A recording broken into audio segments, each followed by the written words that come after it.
gente, les doy la bienvenida al seminario virtual del mes de agosto de la sociedad.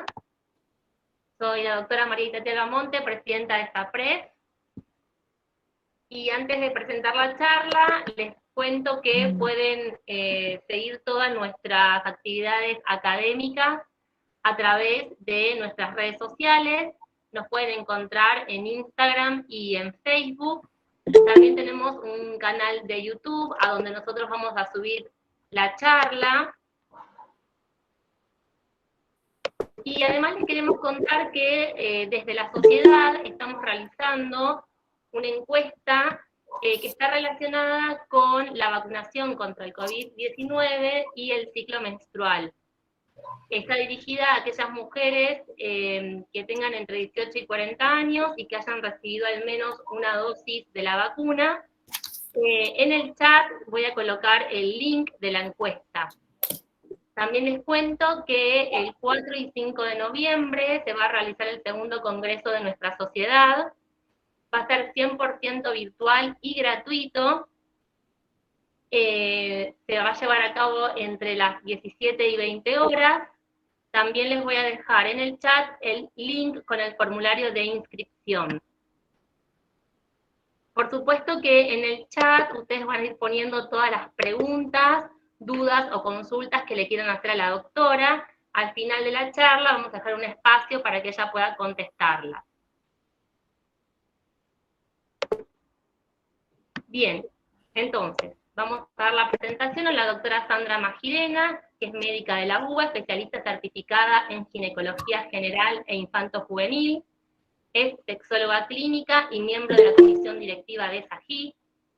Y la charla de hoy se titula Fertilidad y deseo de parentar en personas transgénero. Bueno, lo que tenés que hacer, Sandra, es poner presentar ahora. Sí, toda tu pantalla. Exactamente. Y no veo mi pantalla. Mirá. Lo seleccionás y pones compartir.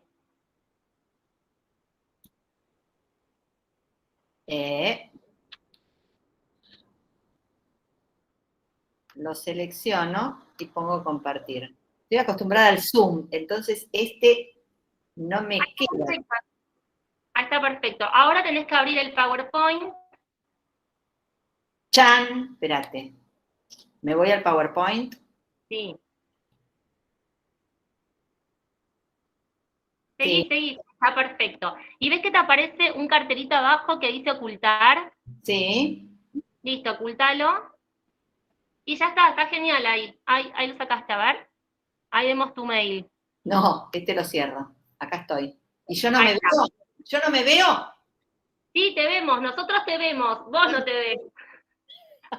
Pero nosotros te vemos divina, así que está todo perfecto.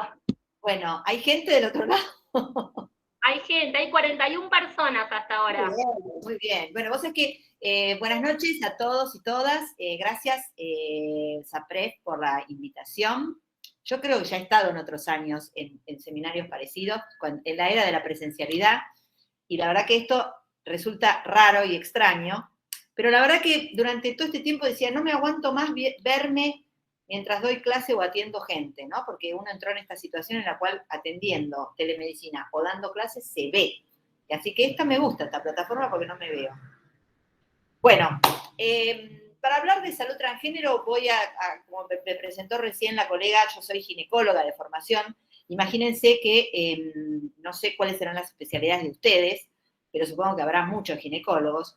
Y los ginecólogos y ginecólogas estamos formados de una manera particular en nuestras vidas, donde nos prepararon para hacer screening de PAP y colpo, detección de HPV, cánceres de cuello, cáncer de mama, anticoncepción, embarazos para prevenir embarazos no intencionales, deseo de concepción en aquellas personas que quisieran formar una familia, interrupción voluntaria o legal del embarazo, digamos, tenemos una amplia gama de roles que cumplir dentro de lo que es el cuidado de la salud. Pero estamos formados históricamente para atender mujeres cisgénero y en especial heterosexuales, es decir, mujeres que tienen su sexo asignado al nacer como tales, porque tienen vulva, vagina y ovarios, se autoperciben como mujeres y tienen parejas heterosexuales, tienen relaciones con hombres. Pero la vida y en los últimos años la especialidad nos ha virado y hoy en la consulta, en nuestras salas de espera,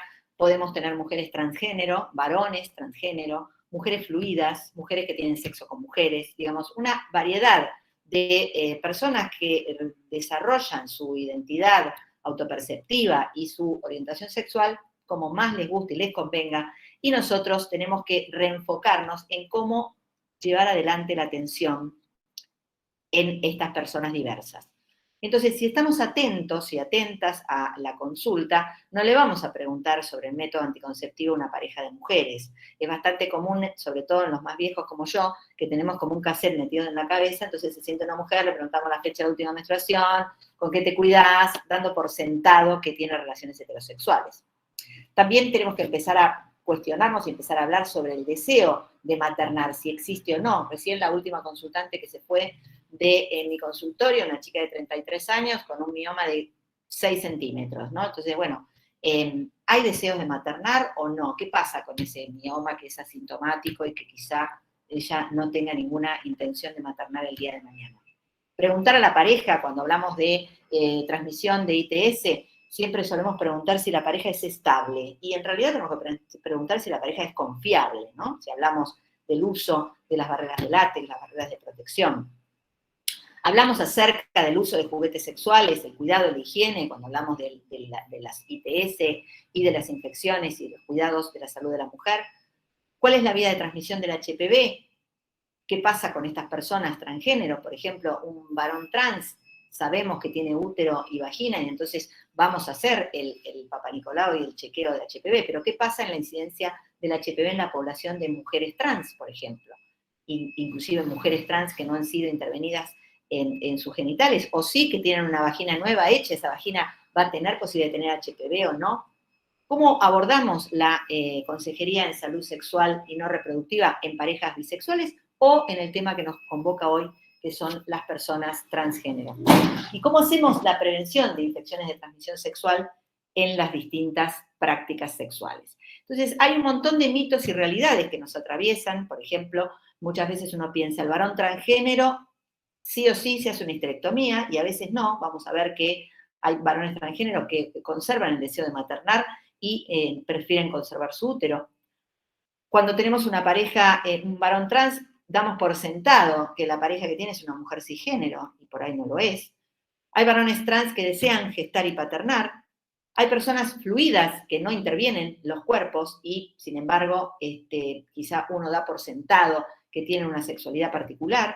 Es decir, que las decisiones son múltiples y personales y cada uno va a hacer lo que quiera con su propio cuerpo. Pero sí, nosotros debemos estar atentos en cuándo hacer una intervención para aconsejar acerca de una inseminación, un congelamiento de óvulos, cómo serían las distintas prácticas sexuales para evitar embarazos o producirlos, eventualmente si esta pareja quisiera o no. Y por supuesto el tema de la violencia sexual y de la sexualidad por coerción, que es algo que tenemos que tener en cuenta. ¿Y qué pasa con la persona transgénero hoy cuando tiene que enfrentarse a una interrupción voluntaria o legal del embarazo? Esto nos pone en un punto donde la atención de la persona transgénero en la medicina nos abre un panorama diferente, porque tenemos que empezar a conocer qué pasa con los tratamientos hormonales cruzados a largo plazo, cosa que todavía no lo sabemos porque recién ahora estamos teniendo 20 o 30 años, 20 años de seguimiento en personas adultas que han recibido tratamientos hormonales cruzados. ¿Qué pasa con la rehabilitación vaginal postquirúrgica? De hecho, cada vez son menos las personas, mujeres trans, que se operan y se rehabilitan la vagina porque los resultados no son tan buenos. ¿Qué pasa con la readecuación del mapa erótico una vez que se intervienen los genitales? ¿Cómo enfocamos el screening de la patología cervical, la detección de HPV? ¿Cómo enfocamos la readecuación fonoaudiológica? Y fundamentalmente el tema que nos convoca, que es cómo abordar la temática de la planificación familiar, la anticoncepción o el no deseo del embarazo en la población transgénero. Victoria y Rodrigo son dos consultantes, una pareja, que si tenemos unos minutos les voy a mostrar un video que ellos hicieron para concientizar a las profesionales de la salud respecto a eso. Ellos quisieron tener un embarazo y de hecho lo tuvieron. Porque Rodrigo, que puso su cuerpo para gestar, dice que durante el embarazo no le hicieron y que había pasado ya 1 año de su cesárea y nadie le había dicho que tenía que hacerse un control ginecológico. Pero a su vez, después de amamantar y de dar a luz, quiso operarse las mamas. ¿En qué momento? ¿Cuándo tengo que retomar la testosterona, doctora? Y su pareja, Victoria, que es una mujer trans, me pregunta, ¿nos tenemos que cuidar? Victoria no está recibiendo el estrógeno por falta de insumo. Rodrigo no quiere que use el preservativo. ¿Cómo es la sexualidad de personas trans en situación de esta irregularidad e inestabilidad que puede haber con los tratamientos? Entonces, si hablamos de la consejería en las personas diversas, tenemos que entender como primer medida que la transición en una persona transgénero no siempre es hormonal y quirúrgica, que puede ser social. Y durante esa ventana de transicional tenemos que ser muy cautos y claros con la consejería porque pueden aparecer las complicaciones. No todas las personas optan por la misma modalidad de transición. Uno piensa que la transición es siempre binaria. Uno piensa el varón trans es varón trans, la mujer trans es mujer trans, y hacen una transición completa. Sin embargo, hoy estamos asistiendo a la no binariedad, al género fluido. De hecho, recientemente, esta semana, este mes, hemos tenido la primera persona que ha tenido en su documento la X de no binario. Entonces, tenemos que entender que salir de nuestro esquema mental y entender que las personas transgénero también pueden tener deseo de fertilidad, pero tenemos que saber que las posibilidades de concebirlo por sí misma, sobre todo en aquellas que conservan el útero, pueden ser bajas dependiendo de los niveles de testosterona que reciban. Recién ahora estamos empezando a tener más evidencia clínica, pero no hay mucha bibliografía acerca de cuál es el efecto de la testo en la fertilidad, cuáles son las dosis que pueden provocar, digamos, que el ovario entre en un estado de anovulación permanente y cuáles son, sobre todo, los resultados que puede haber teratogénicos de un embarazo bajo efectos de testosterona y cuáles son los resultados postnatales. Por eso siempre tenemos que informar acerca de cuáles son las consecuencias en las personas que reciban testosterona o no, y en caso de que se embarquen en una posibilidad de embarazo, saber cuáles son los cuidados del embarazo. Los datos duros dicen que no hay registros claros de varones que gestaron y parieron, muchos menos de los que abortaron. El protocolo de ILE hablaba, ahora tenemos un protocolo de ILE, pero en el de ILE hablaba de personas gestantes, incluyendo el derecho a decidir en menores, lo cual hoy por hoy sabemos que, a pesar de tener una ley de interrupción voluntaria del embarazo, sigue siendo una polémica. Los varones transgéneros generalmente abortan en la clandestinidad y esto genera mucho más problemas. Muchos chicos, como dice acá este compañero Tomás Mascolo, muchos chicos entrevistados dijeron que habían negado sus identidades y habían elegido el privilegio de ser mujeres cis solamente por un rato, para poder acceder al derecho de minimizar los riesgos y enfrentar una interrupción de embarazo. Los estudios que tenemos al alcance nos confirman que los varones transgéneros se embarazan, tanto intencional como inintencionalmente. Y es muy frecuente que por desinformación se llegue a embarazos no intencionales. 40% de los primeros embarazos terminan en abortos, comparados con el 21% de la población de mujeres cis en los Estados Unidos. Los que utilizan anticoncepción hormonal generalmente la discontinúan por el temor a que el efecto hormonal que le va a provocar el estrógeno si es que ya han empezado a transicionar. O, si eligen la fluidez, no quieren que se le marquen los caracteres sexuales secundarios. Los ciclos, al suspender la testosterona, habitualmente, dependiendo de la dosis y de la persona, pueden retornarse a los 6 meses o persistir en amenorrea, lo que no hay datos claros y evidentes. Y muchas veces puede haber la producción de un embarazo antes del retorno de los ciclos. La pareja que les comentaba, de Rodrigo y Victoria, ellos antes de retomar los ciclos lograron un embarazo espontáneo. Los varones trans, a esta altura de la charla, yo muy suelta de cuerpo hablo de varón trans, mujer cis, mujer trans, y doy por sentado que la audiencia sabe de lo que estoy hablando. Pero bueno, si así no fuera, Dios y la patria me lo demande, y al final hagan las preguntas pertinentes, se lo van dejando en el chat y volvemos a aclarar conceptos, ¿no? Yo, digamos, lo doy por sentado porque tenemos una ley de identidad de género desde el año 2012 y venimos hablando de esta temática hace mucho tiempo, así que cualquier duda respecto a la nomenclatura la vemos al final. Los varones trans, es decir, aquellas personas asignadas mujeres al nacer que se autoperciben como varones, tienen que recibir consejería y ser escuchados respecto a sus deseos de embarazo o anticoncepción, si quieren ser cuerpos gestantes o no, porque tienen la posibilidad biológica de hacerlo, ya que podrían requerir de anticoncepción después de la transición social y hormonal. Hay mucha gente, muchas personas que hacen una transición social y entonces uno da por sentado que porque es biológicamente una mujer va a tener, y optó por ser un varón trans, va a tener relaciones con mujeres. Y muchas veces no es así, porque la orientación sexual es algo que no está determinado por la identidad.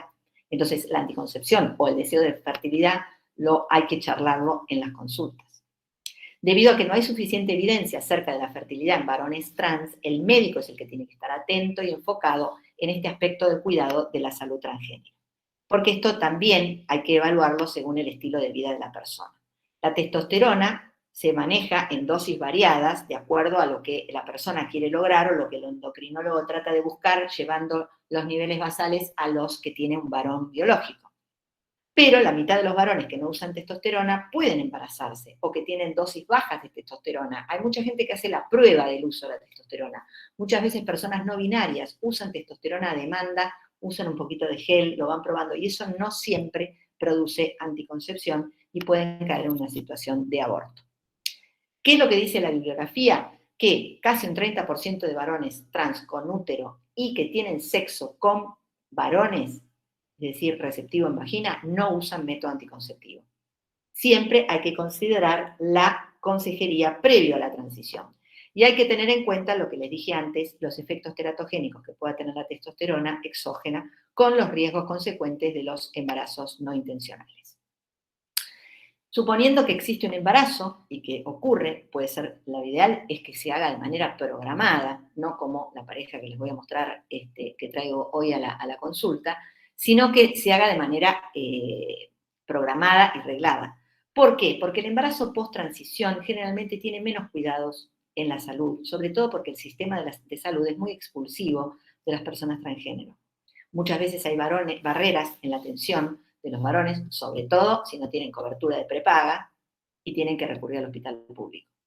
Muchas personas eligen cuidados y parto fuera del sistema de salud, con las posibles complicaciones que esto puede acarrear, y ni que hablar de la violencia obstétrica que pueden sufrir en caso de no estar el sistema de salud preparado para recibir personas trans.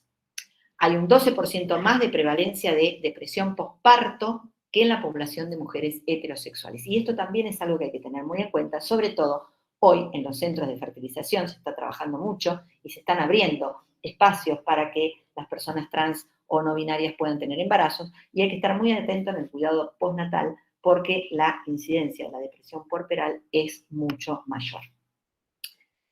¿Qué pasa con los adolescentes? Obviamente que uno a un adolescente le va a hablar del deseo de formar una familia, no tiene ni idea, ni le preocupa, y lo da por sentado que esto así no va a ocurrir. Es más, los adolescentes durante el proceso de transición pueden explorar lo social y a veces no quieren recibir tratamiento hormonal y otras veces sí. A veces la disconformidad que tienen de entrar en la pubertad hace que uno tenga que iniciar el tratamiento de supresión hormonal con análogos para que no empiece el brote puberal del sexo asignado al nacer. Y entonces con el análogo durante 2 o 3 años se puede ir frenando y viendo la evolución del proceso psicoemocional de ese adolescente para luego iniciar el tratamiento hormonal cruzado, que lo puede iniciar perfectamente a los 15, 16 años.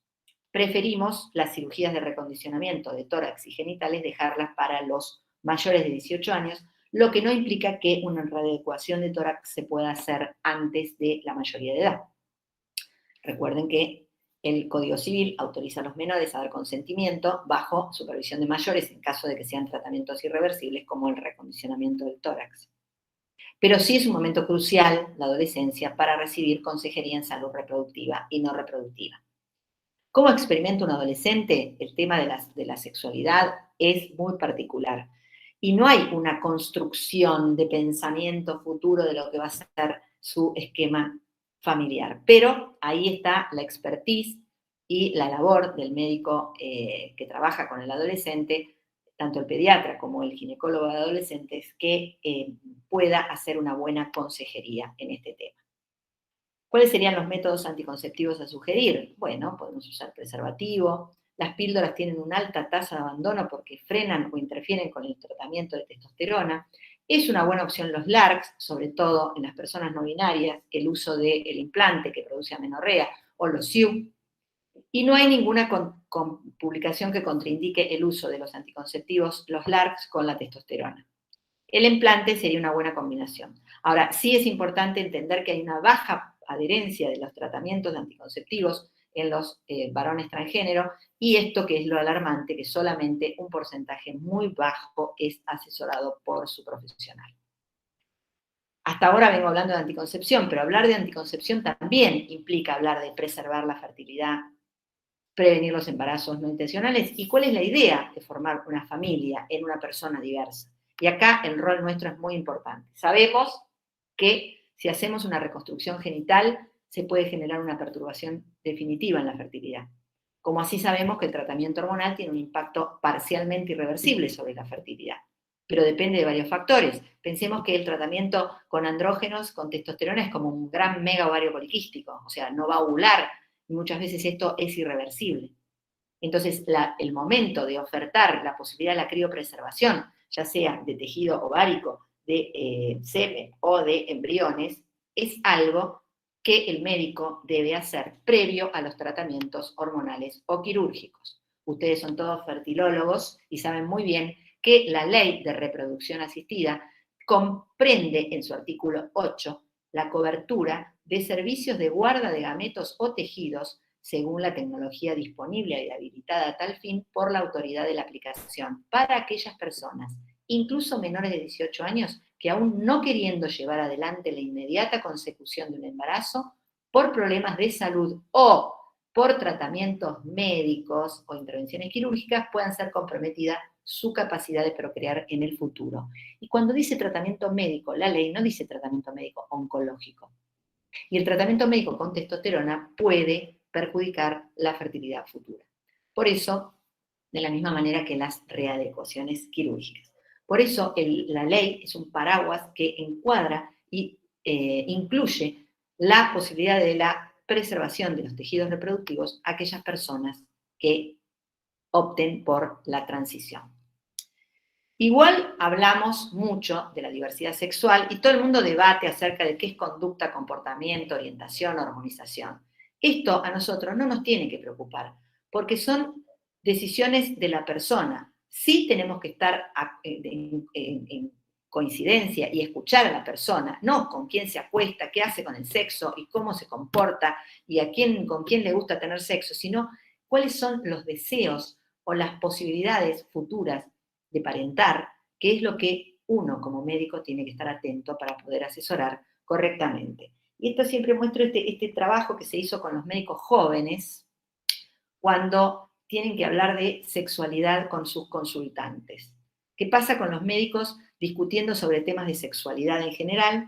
¿Qué pasa con los médicos cuando hablan de salud sexual en población LGTBQ? O cuando hablan de temas de sexualidad con personas diferentes a la sexualidad que tenemos. Y fíjense, esta gráfica es muy clara porque se hizo un trabajo donde a los mismos médicos residentes, antes, se les tomó la encuesta antes de un trabajo, de un taller de capacitación en diversidad sexual y en sexualidades diversas, y después. Y fíjense cómo mejora el score. Este score de 7 puntos mejora considerablemente, no solamente en hablar y discutir temas de sexualidad, sino también en qué le pasa y cómo le resulta más confortable hablar de sexualidad, aunque sea diversa a la que tiene el médico una vez que ha sido capacitado y entrenado.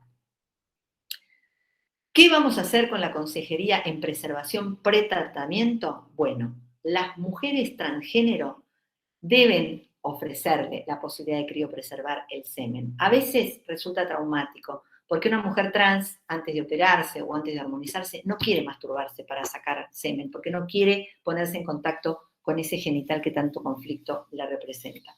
Pero es importante que se le ofrezca esta posibilidad, porque es un procedimiento sencillo, fácil de hacer y que es mucho mejor más fácil que la criopreservación de las gametas femeninas en aquellos varones transgénero, que en realidad un bajo porcentaje lo hace, y yo no sé muchas veces si no lo hacen porque no se los ofrecen, o porque simplemente no tienen deseo. Cuando hablamos de planificación familiar, palabra re vieja de mi época, no sé cómo se dice ahora, pero no encuentro otra más feliz, todos los artículos que revisamos se refieren a métodos anticonceptivos, a la anticoncepción, a las medidas adoptadas por la pareja para evitar un embarazo no deseado. Pero todas las personas deben tener una vida sexual satisfactoria y tienen que tener la capacidad de reproducirse y la libertad de decisión de tener o no un hijo o hija.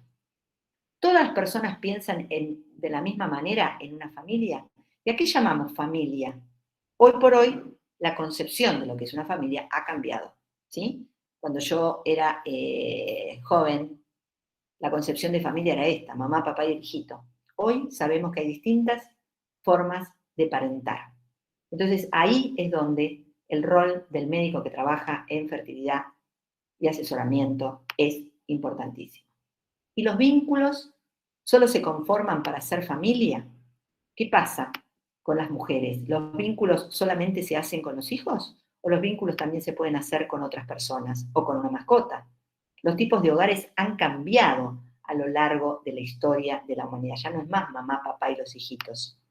Entonces, tenemos que tener en cuenta que cuando hablamos de sexualidad y estas decisiones son cruciales para la persona independientemente de su orientación sexual.